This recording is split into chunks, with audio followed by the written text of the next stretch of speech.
Okay, the first thing I'd like to say is that I'm not precisely an unbiased observer.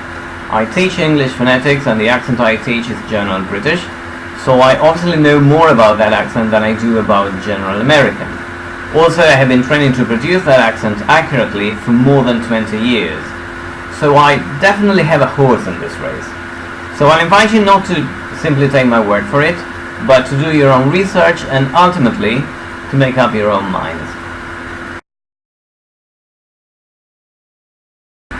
The second thing I'd like to say is that this is not an entirely true dilemma. Whatever accent we decide to teach is going to be a standard accent and it's going to be spoken by a minority. I've heard people saying we should teach American English because there are over 300 million native American speakers. Now, although that is technically true, it's also true that people from Texas do not speak like people from New York. And young New Yorkers do not speak like senior New Yorkers. And young university students do not speak like young people who are not going to university. So there is no way to avoid this. Whatever accent you choose, it's going to be a minority accent. And it's going to be a standard. It's not going to be the accent of your favorite Netflix series or your favorite band.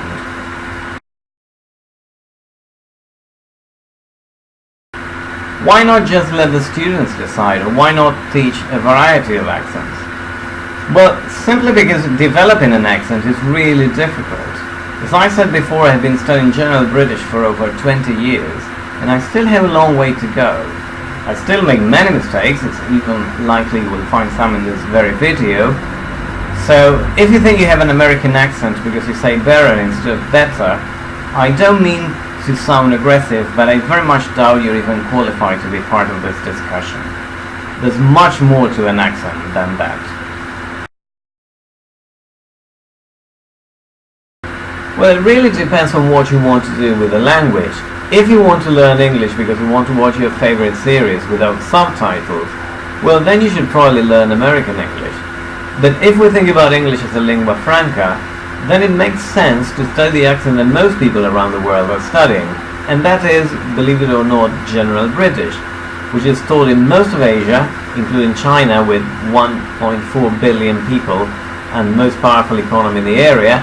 And no, I'm not using American English when I say billion, meaning 1,000 millions. That is both American and British by now, as is the case for research, which I said in the introduction. Also, General British is taught quite predictably in most of Europe, and finally in several Latin American and African countries.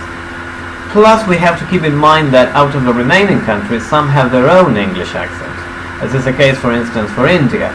So, not every country where British English isn't taught is a country where American English is.